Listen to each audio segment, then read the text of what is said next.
Hi everyone, Susie here with some insight, inspiration, and guidance for May 2026. But my first question for you or thought is, what's been cooking in you? What's happening? Because the lead up into this beginning of May starts with a full moon on the 2nd of May. And the full moon energy in Scorpio is all about inner alchemy. It's a water sign, so it's about our deepest emotions. And I feel that the lead up to this has been going on for about 2 or 3 weeks already. This sense of the huge abandonment wound that every single human being carries. And that abandonment wound starts basically when we're born, because what happens is we're pushed out of our mothers into the hands of someone else. And we've been all nice and warm and safe inside. And then suddenly, boom, there's the real world. And so this is a month in May. It's the month of Mary, the month of, I see it as renovation, re-looking at things, and recalibration. So recalibration of your energy field as you allow whatever has been lurking and cooking in the shadows to come to the surface. And just to be honest about it, there will be a deepening of your sense of vulnerability. And again, that's probably already been coming up. So this feeling of, I don't want to tell anybody how I feel. I don't want to get help from anybody. Those kind of feelings may have already been very present with you. But this is a time of, as I said, deep inner recalibration, deep inner alchemy, where we go in and we just spend the time observing and noticing and loving and caressing and finding that part of us that really is looking for acceptance. So things that are on the table for this month is to stop people pleasing.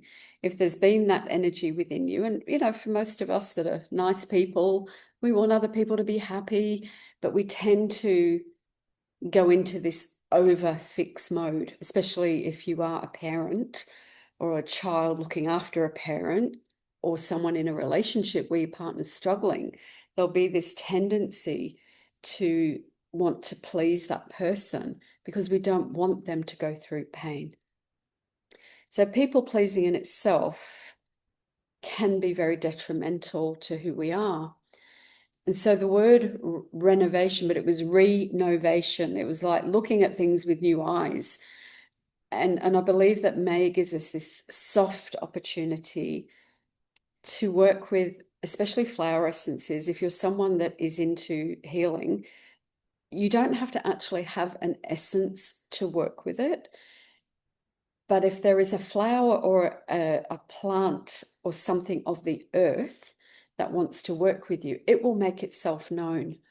And it will make itself known in the most amazing ways. So you don't necessarily have to get the essence of a flower, but if a flower comes into your mind or a plant or a tree, or it could even be something of the water, but if there is something like that of nature that wants to help you this month, you don't need the physical energy. So liquid crystals, I'm just being told. So a lot of you may work with crystal energy as well. And what are crystals but solidified, crystallized water energy? So yeah, the crystals will be very, very strong this month, whatever crystals you're drawn to. Today I was called to bring my beautiful Udalite pendant out, which I haven't worn forever. And it's got a very soft and healing frequency. And so this month of May, you're going to be very drawn to the soft, to the not avoiding things, but actually facing your shadow, but saying, well, I did what I did. I knew I was the way I was. But expect deep honesty within the relationships that you have. And that honesty will have to begin with you recognizing maybe the ways that you've spoken to yourself, the ways that you treat yourself, the war that you might be in. And yeah, we have war on the planet, don't we? We've got war happening, but what wars have you been waging? I realized this morning I've had a constant war since I think I was about 8 years old with my body, because none of us love or like what we've got. We're always challenged by our physical vessel. I mean, in fact, we choose it for that reason, so that we can learn what it means to fully accept, to work with, to mold, to, to blend into our own hearts and be accepting and loving of all of what we've got. I mean, this never does what I want it to do, and it stops me sometimes. And then I just have to go, look, it is what it is. Does it really matter? So if there have been wars that you've been waging, May is a great month, and especially this full moon that we begin with, because the full moon is always about the light. What is the light that we can shine on what needs to be healed, what needs to be recalibrated. And, for all of you that watch and do the inner work, you sometimes wonder how much is there. My sense is, because of where we are on the planet at the moment, with all of the flashpoints of energy, the fire, the explosive energy, that may have been coming up within you as well, because we are representative of what's going on the planet. And the only way peace can come is if we create the peace within. And this is a message I've been giving for not just, this year, but for many years. The only person we can ever look at changing is ourselves. The only person where we can find love is within ourselves, and also inviting the presence of Mary, of your guides, your angels, the ones who, the teachers, the guides, the healers, all of those in the spirit world that wish to impart their support to you. And there are many, many, many of them. So if you've been feeling a bit flat, or you've been feeling a bit disconnected, it's just been part of this cooking process. And I always think about that story about throwing a frog into water. Now, if you put a frog into cold water and turn up the heat, put it in a pan, turn up the heat, it will slowly, slowly, slowly cook.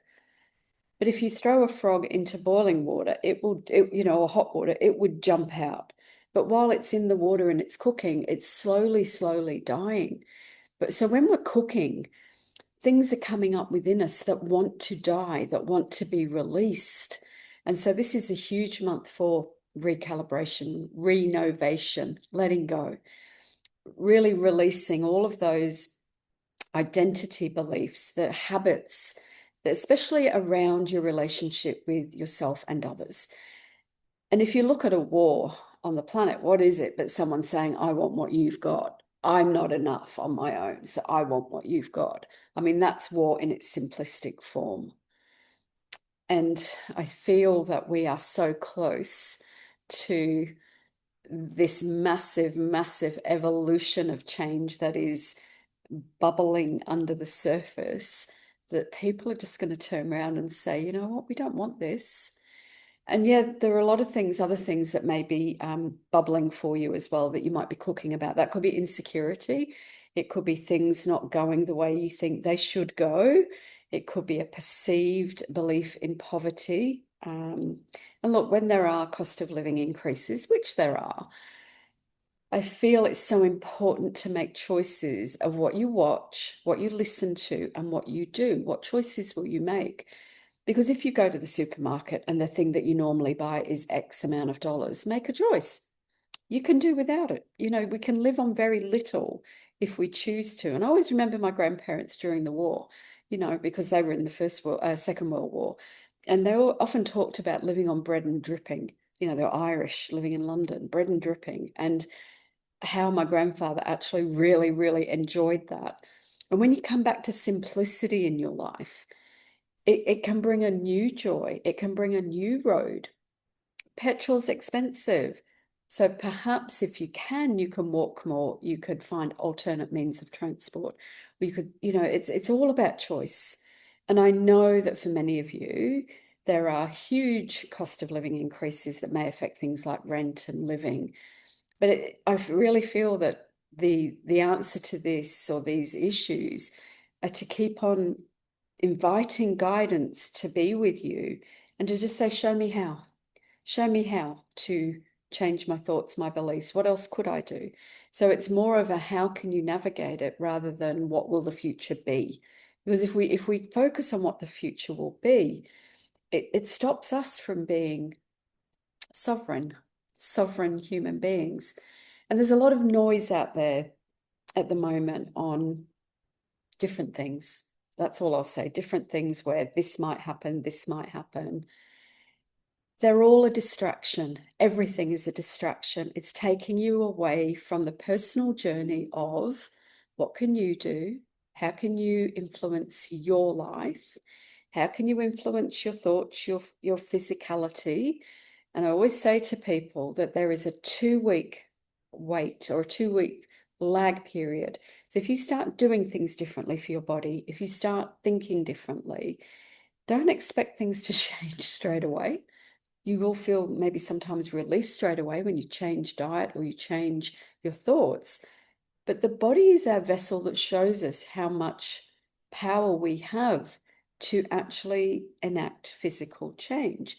And so many of our illnesses are a result of what we ingest in our mouths, in our minds, in our environment, in our thoughts, in our remembering of the past.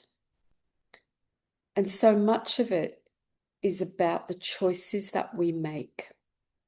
And so I just encourage you to become the sovereign human being, the cosmic being in a human form that can really use this month of May to create that inner alchemy. That, you know, an alchemy is turning something really heavy into something light and precious and beautiful.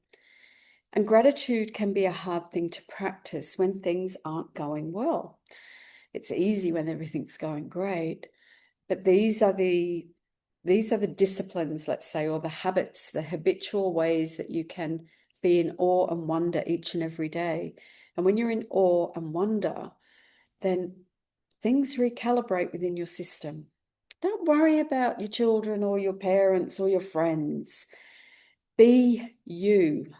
Focus on your inner work, on your actual well-being and your joy, and let your angels guide you.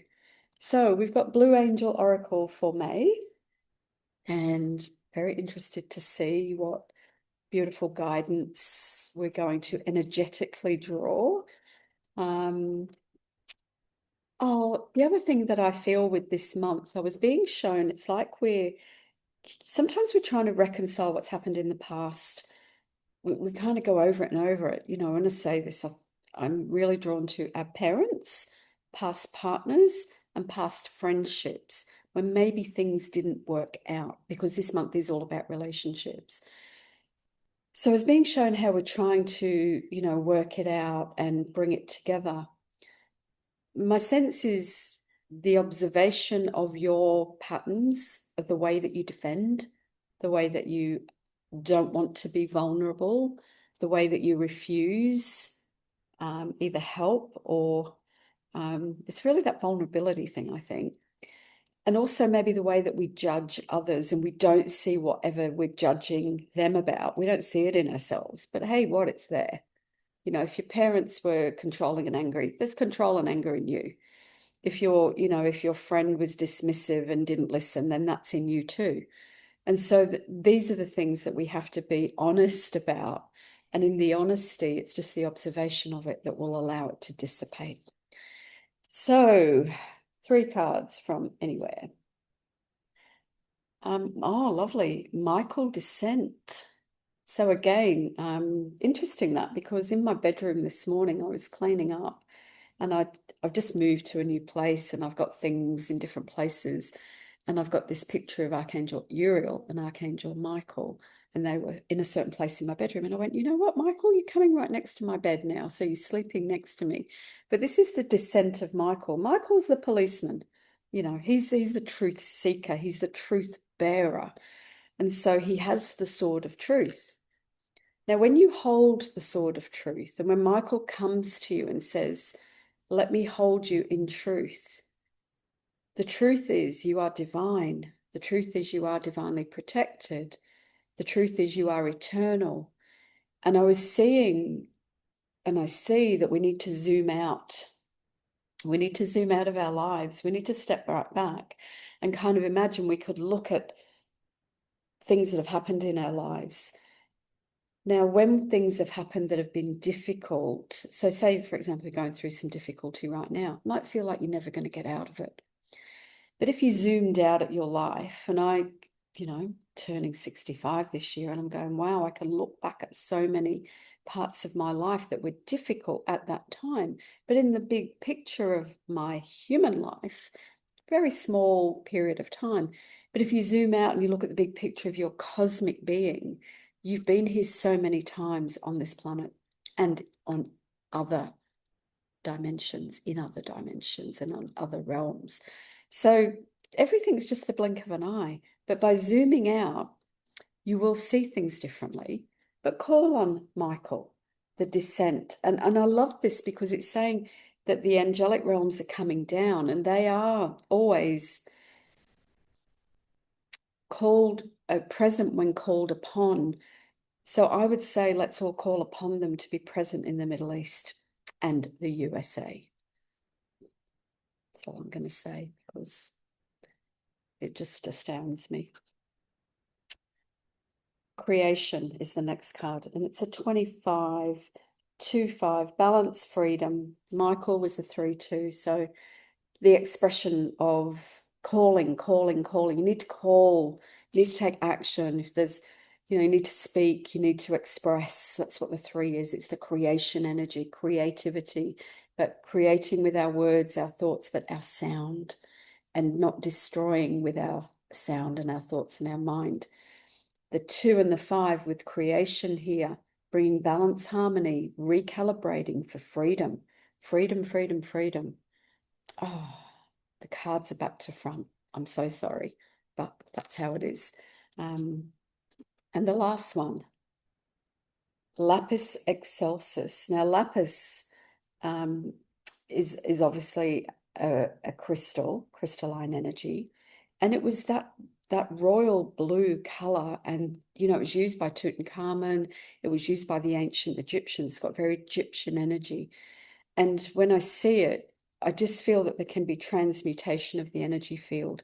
So again, if you don't have lapis, then you can Google it, bring a picture of it, just say the word, write the word down.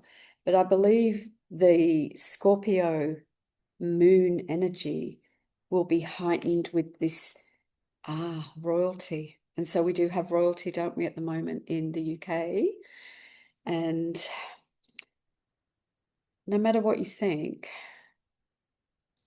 there are ways of dealing with tyrants or ways of dealing with despots and people who are so in their belief that they are right. And what I'm seeing and observing is that the energy of royalty at the moment is bringing a voice of discernment. It's not saying everything is right that is going on. And it's not saying I'm going to create an argument or an international incident about it. Choosing diplomacy and using that sense of read between the lines, people. Read between the lines. We do not approve. We do not agree. But we know that there are better ways to work things out than to go and bomb the bejesus out of people. So for you, for me, let it be beautiful and healing. And again, maybe work with this abundance mandala. What I was shown as well before is the energy of flowers again. Now, flowers have the especially roses, and May, Mother Mary, pink roses, peonies, beautiful lilies of the valley, whatever flowers come to you, I'd say buy yourself some flowers. Bring flower energy into your life because there is a sacred geometry. There is a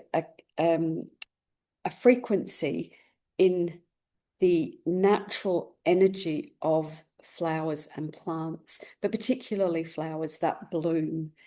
And when something blooms, and you're going to bloom through May, there's going to be a blossoming, there's going to be a breakthrough, there's going to be an aha moment. So in the sense of all of this, there is a return to understanding that no two flowers are the same. They are different, yet they are the same at their structural level. But when a flower blooms, it may bloom like this, or it may bloom like this. It may have this color, this tinge, this hue, this fragrance. They're all different, yet unique and beautiful. And when you bring any bunch of flowers together, they will blend, they will look beautiful. So every part of you this month, see it like a bunch of flowers. And if you're out and about and you see a beautiful mixed bunch of flowers, and if you're a man listening to this, flowers aren't just for women, you know, that like bring that flower energy into your world and observe it and absorb it and let it be a reminder that you are truly a magnificent, magnificent being of light with a structure within you that is going to support you through these times of change and growth. Have a beautiful, beautiful May. And what have I got happening? Just for those that are more local, I've got Reiki 1 on the 23rd and 24th of May. I've got my solstice activation on the 21st of June. And I am about to bring something more online, which will be emailed. So if you're not already on my email list, go to my website, awakentosuccess.com, and just click on the newsletter thing, because I'm not very good at newsletters. You get an email once a month, if that, and that's where I'll be talking about what else I'll be doing online. I've got this yearning to bring people together on, online together in a forum so that we can just discuss and talk and grow and learn and connect. So lots of love to you. See you soon.